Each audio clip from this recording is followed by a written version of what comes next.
স্ত্রী কখনো প্রিয় নারী হতে পারে না, কারণ স্ত্রীর অনেক ভুল। বেশিরভাগ লোককে যদি প্রশ্ন করা হয় আপনার জীবনে সবচেয়ে প্রিয় নারী কে, স্বভাবতই অনেকে উত্তর দেন মা, কেউ বলে বোন, কেউ বলে মেয়ে, কেউ বা বলে নানি, কারণ সে তাকে কোলে পিঠে করে মানুষ করেছে। এমন অনেকগুলো সম্পর্কের কথাই উঠে আসে। খুব অবাক লাগে, একজন মানুষও উত্তর দেন না তার বউ তার সবচেয়ে প্রিয় নারী।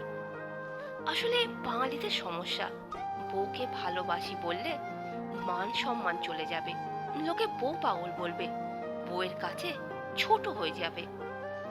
এমন একজনও মানুষ কি নেই যার হাসপাতালে বেডের পাশে নির্ঘুম রাত কাটিয়েছে তার স্ত্রী, অথবা একসাথে জীবনের যুদ্ধটা করবে বলে বাবার বাড়ির আভিজাত্যকে দূরে রেখে স্বল্প বেতনের ছেলেটার হাত ধরে বাবার বাড়িটা ছেড়ে এসেছে। শ্বশুর বাড়িতে হাজারো সমস্যার সম্মুখীন হয়েও ফোনে বাবার বাড়িতে জানিয়েছে অনেক ভালো আছি। নাকি নিজের ঘর, মায়ের রান্না, জন্মের পরের বাড়িটা সব ফেলে আসা অনেক সহজ, যার কারণে বউ কখনো প্রিয় নারী হওয়ার যোগ্যতাই রাখে না। তো বন্ধুরা, এতক্ষণ ধরে আমি ছিলাম সোনালি। যদি ভালো লাগে লাইক করে সাবস্ক্রাইব করতে ভুলবেন না কিন্তু। ধন্যবাদ।